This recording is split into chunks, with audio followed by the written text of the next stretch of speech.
This is Chip Con Roach, and Meatballs arrived yesterday. So I will not be doing that movie today. I will be doing Office Space instead. Meatballs is tomorrow, so don't you worry. So I decided to do Office Space instead because this just seemed like a movie that I maybe should review at some point. It's it's kind of an interesting one because this movie is really funny, but some people do tend to ruin it with overquoting it, constantly making Bill Lumbergh jokes. Um, and also, what I want to try to get with people at the end of this is this a top five movie? And that means top five movie of all time, not just top five comedy. Okay, so is this a top five meaning movie of all time, not just comedy? And that we will go over after the review. So the actors in this is We'll go over it as we figure out what you say about this movie. it's gonna be good and bad. That I'll give you. We'll find out if it's in the top five from him before he says it. All I'm gonna say is the opening scene to this is it's funny. It really is. It got me. I didn't see this movie in theaters. I actually bought this on VHS for $10 as a risk. I've never seen it before ever. So, getting on from that, it was a risk worth taking. It was definitely worth $10.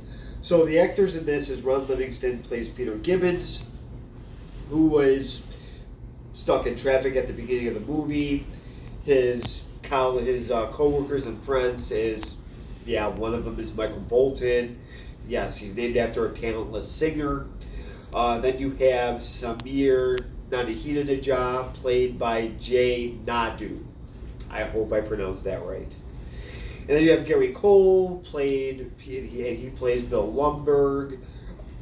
Stephen Root plays Milton Wadhams.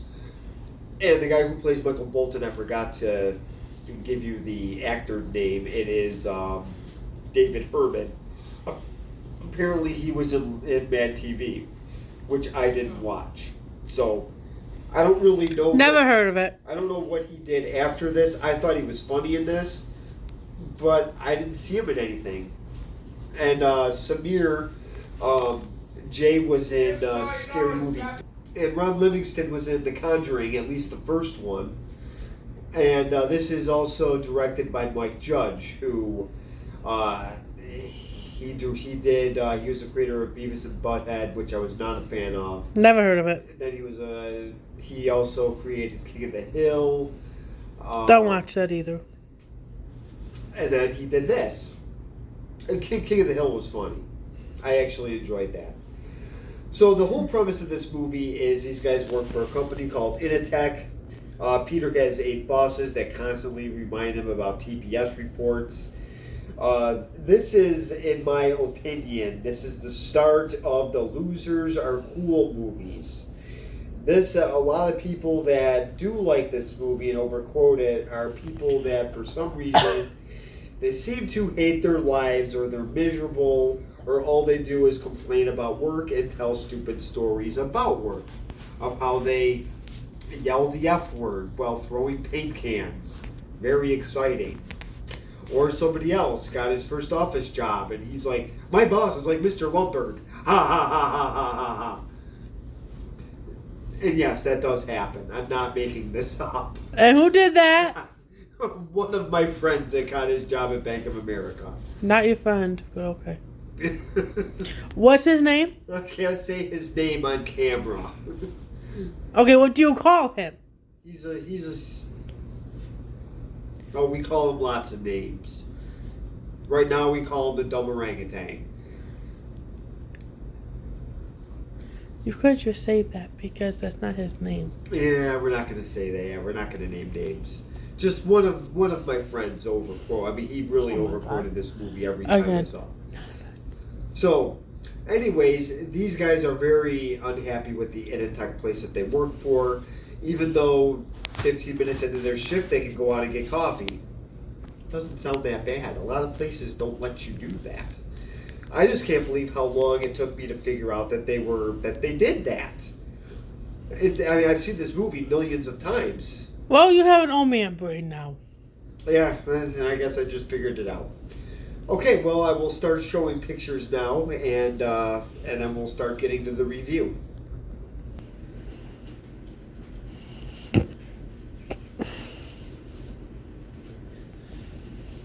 Well, I see it says the actor's name right there. Well, this is Peter in traffic, and you can tell he doesn't look too happy. He switches over lane to lane, and every lane he gets in, it seems to stop. So that is Peter. Now I will show you Michael Bolton.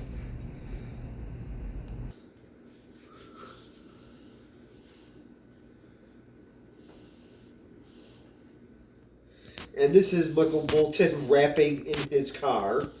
As you can tell, it's funny because he's kind of a nerdy computer guy, and yet he's busting out to gangster rap. And again, this is David Herman. He plays Michael Bolton. And I don't know if this guy's really miserable. I don't think this guy's really that miserable in this movie. I think he might be kind of happy with his job, I think, in some ways. So, well, then we get to meet Samir.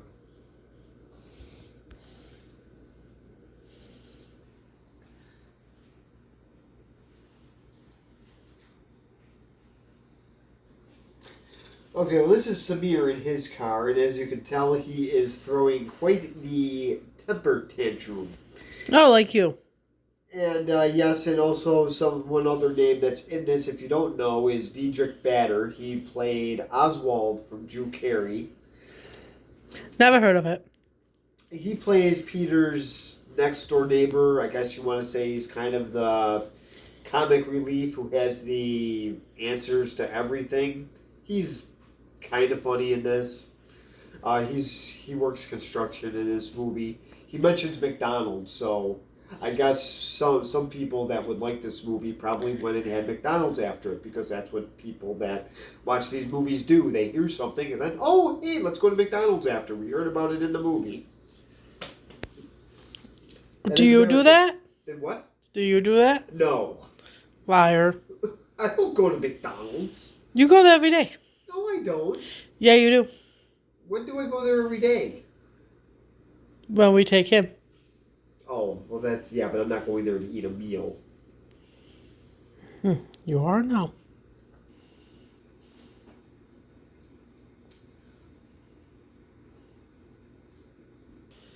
Okay, and this is Milton Wadhams. This is the guy that mumbles a lot. He's got his thermos, his lunch, his briefcase. Nobody really likes talking to him at the office. He's kind of the, I don't know what you want to say, the guy that's kind of weird and awkward, and nobody really wants to talk to him. And yet, the one person that does is Peter. And to me, people like that are what make going to work kind of enjoyable. It gives you at least a funny story at the end of your day to tell somebody about. This is the guy that wants to set the building on fire. So we get to hear about that later on.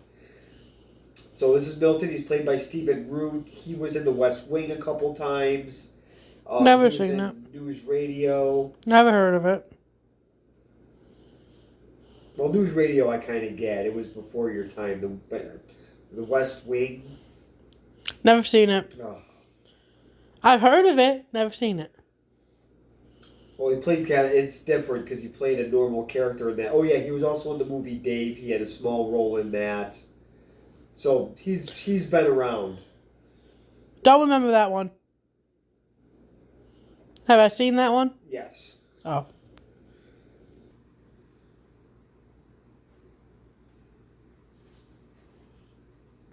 Well, this is Mr. Lumberg's car, played by Gary Cole. And yes, Gary Cole was in that famous Pineapple Express movie that I gave a horrendous review about.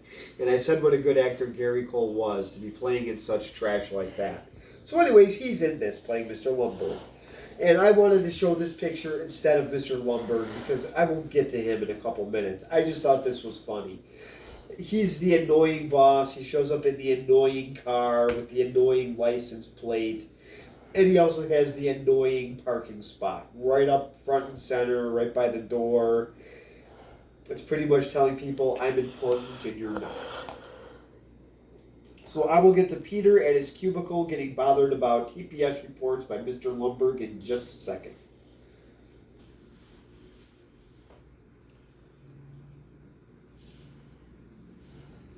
And this is Mr. Lumberg, and he is bothering Peter probably about 14 minutes into his shift about the TPS reports. And this is one of 8 bosses that Peter has. He is bothered all day about his TPS reports, right when he gets to work. So already the first 15 minutes of his shift, and he's already wanting to go get coffee. And I will show you that in just a couple seconds.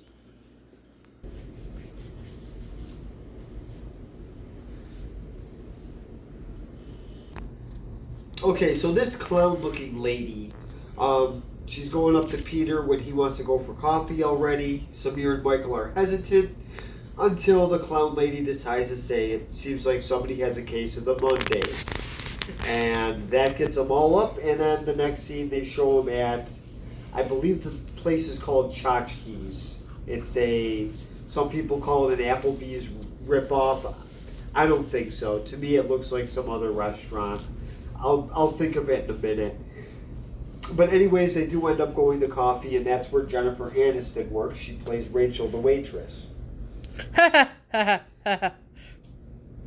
Does she have a daughter named Emma in this too? Oh no, she doesn't have any kids. You're missing my point.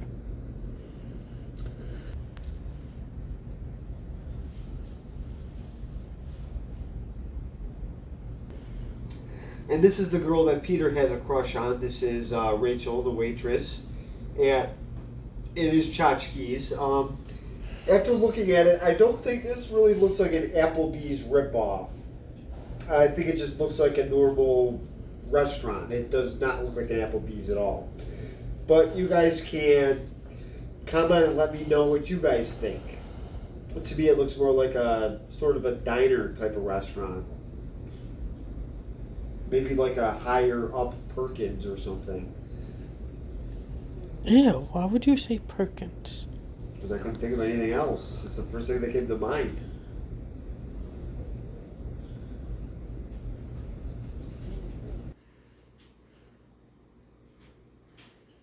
I forgot what his actor did. I think it's like... Okay, this nervous Nelly is Tom Simkowski. He found out that they have a staff meeting because they're bringing in a consultant. So right away he's jumping into they're going to be downsizing. So I guess he has a right to be nervous. Who would want to lose their job, especially at his age? And especially the fact, like I said, he is a nervous wreck all the time. So, and I guess he's had a couple heart attacks. That doesn't really surprise me after watching him at the opening scene of this movie. So I will show you the next picture right about now.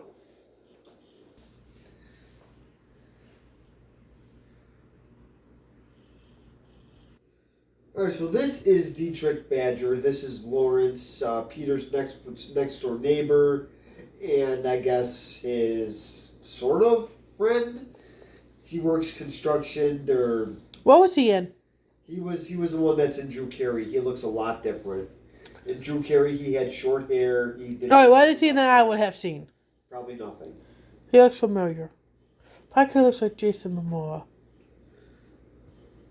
Continue. Because I really don't know. I don't know what else he was in besides this and Drew Carey.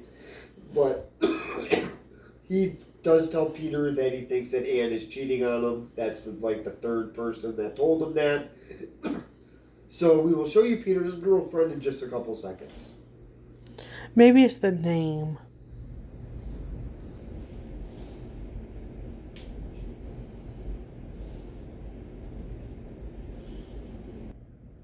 Okay, so this is Bob Slidell, the guy to the right, and he is one of the consultants that they bring in. And what he's really doing is he's interviewing people for their own job, so they kind of he sees where the dead weight is, and then that's what they want to get rid of. So that Tom Simkowski guy was right. And Bob Swidell is played by John C. McGinley. He was in Wall Street, Any Given Sunday, obviously this. Never seen any of these. You probably haven't seen Wall Street. And he was also, what else was he in? He may have been in the movie 42. Never seen that either. He was a baseball announcer. The Jackie Robinson movie? You've seen that. I don't recall. I think he was the announcer in that, but I could be wrong. That could have been a different movie, but I'm pretty sure he was in 42. And I will show hopefully the next picture with Peter's weird-looking girlfriend. Why did they fire him? And well, I'm going to show you this picture first because anybody can relate to this. Nobody wants to work Saturdays. So he's trying to duck his boss, Mr. Lumberg, because he wants him to come in on Saturday. So he's trying to leave a little bit early on Friday so he wouldn't get told about it. Perfect plan, except his computer. It's got those 1999 computers where everything takes forever to process. So he's got to wait for that. Now, hopefully, I will try to show you the funny-looking girlfriend.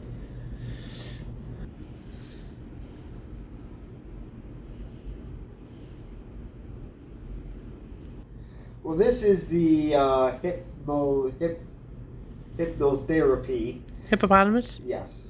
Well, that would be the doctor to the left. Hey! So, anyways, that doctor, hypnotherapist, he's not a doctor. He's the guy that's taking up a couple chairs. He's going to need one in a couple minutes here. So, anyways, he hypnotizes Peter. He goes into this trance. The doctor has a heart attack, probably from eating Dunkin' Donuts for 3 meals a day. And Peter is hypnotized. So he's just, everybody's gathering around this hypnotherapist. I keep saying doctor. He's not a doctor.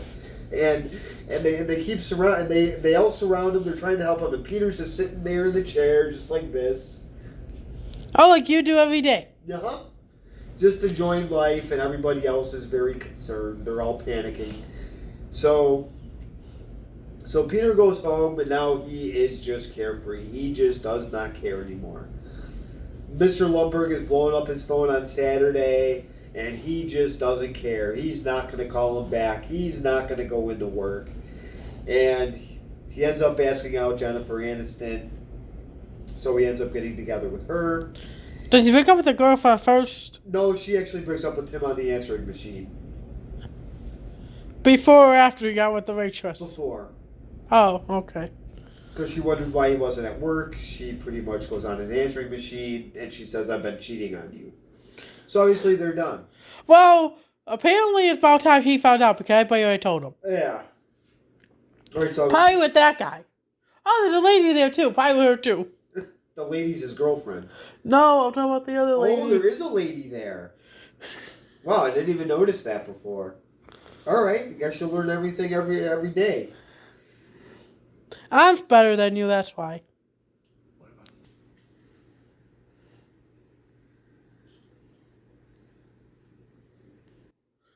Yeah, I'm sorry, guys. I kind of made a Jeremy Johns here again. Her name isn't Rachel in this. It's Joanna. How did you get that messed up? My bad, because this is the problem when I watch another YouTube reviewer. I went by their stuff and not my own. So, my bad. Bad boy. Nope, I'm sorry. So anyways, he's asking out Rachel instead of going to work. Her name's not Rachel. Joanna. Sorry. So he's asking her out at Tchotchkes. Good for him. He doesn't have a care in the world. If she says yes, great. If she says no, that's fine too. So, yes, he is still hypnotized under that spell. So he still doesn't have a care in the world. So when he has a meeting with the consultants, he's still under that spell. And I will get to that in just a couple minutes. Today are blackened.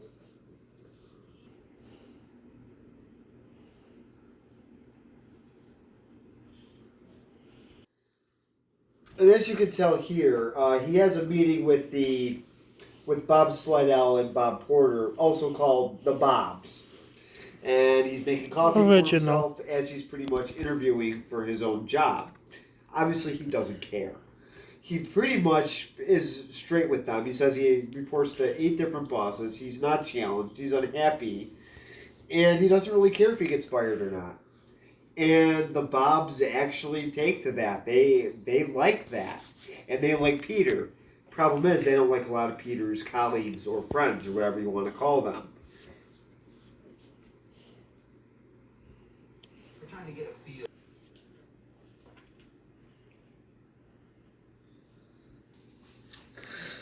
So, Peter finds out that his friends are now going to be fired, and this actually breaks him out of his trance. So, what he decides to do is tell his friends that they're going to be fired, but it gets further than that. He decides to rip the company off of money. So, he decides to rip the company off, and Michael's in charge of the programming, and he moves a decimal point in the wrong spot. So, instead of taking out little fractions of pennies, they take out about $300,000 or $3 million. It's one of the two. It's a very high number. Something went wrong, and they could be in a lot of trouble for it. So that is pretty much the rest of the movie. I'm not going to tell you if he gets caught or not, but I'm going to just show you a couple more pictures to explain all that.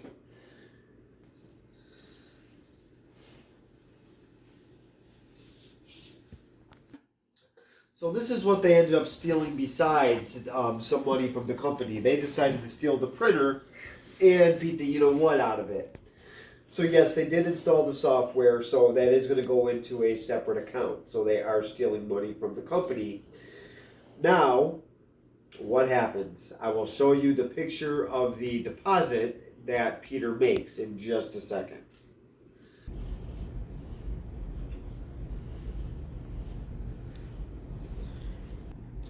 So here is the amount. It was $305,000. It was only supposed to be about 13 cents. Maybe with the interest a little bit more, but it becomes their account. And then over time, this would be like a retirement savings account. So, yeah, the company's going to notice $305,000 missing. Down. Hey. He kicked me in the ribs. He was trying to turn around. Yeah, well, he can settle down a little bit. So, anyways, so this is what happens. They went way over their heads with this, and so Peter decides to turn himself in. So I am not going to tell you what happens with that. Him and Joanne did have a falling out when he told her what he did before this, before he got too much money. She did not like that. So she ends up quitting her job at Tchotchkes and dumping Peter at the same time. They do get back together, but of course he decides to turn himself in. What happens at the end? I am not going to tell you. So now getting to the review here. So I said at the very beginning, is this a top 5 best all-time movie of all time? No! Why the hell did you yell that? It's not even close. This is not a top 5 movie. This is better than Star Wars, The Empire Strikes Back, Return of the Jedi. This is better than Wall Street. And those are just naming just some normal movies. What about Caddyshack? It's not better than Caddyshack. That's a comedy. It's not better than National Lampoon's Vacation. So hold on, did you say it was better than Star Wars or not? It's not even close to Star Wars. Well, then you should have worded it like that. Well, I was naming like best movies of all time. That would be somebody's. That might you bet. No, those are, but those are. That's the bar. Yeah, so no, me and you have 2 different sets of movies here, dude. Caddyshack is not on my list. Well, I'm not saying that's like that doesn't have to be, but I'm saying that's like a top That's a top comedy that most people like. It's not better than Stripes. Never seen it. It's not better than Meatballs. Never seen that Actually, either. I take it back. It's pretty close to that. I mean, this wasn't a bad movie. I mean, the grade I'm going to give it is a B minus. A B minus isn't bad, but it's not an A plus plus plus. Yeah, I don't know who would have this. The only people that would have this as a top 5 movie is if you're miserable, if you're unhappy with your everyday life. Oh, so you? No, I'm not really that unhappy. You're not that unhappy? Not really. So you're somewhat unhappy? No, but I have my days. With who? Well, there are some days where I'm just like blah, but not absolutely miserable. Huh. I think we have to rethink this relationship. Oh, stop it. No, but my point is this is not a top 5 movie. If you really put it up against some of the all-time, not even grossing, but movies that people would look at as a favorite, this is not one of them. But it's good, it has some laughs, but then it does have some stuff in it that is kind of stupid. The one coworker at the dinner was really annoying. I already forgot his name, the guy with the blonde hair. He's annoying enough. The rap music is a little bit excessive. So, I mean, this is a movie to check out. It's even worth buying. It's like I said, it just has some overquotes in it that people like to do. It's just one of those kind of movies. People just overquote it. They just say this is great, and it's just good. So that's pretty much the end of my review. You can comment below, and thank you for watching, and I'll see you next time.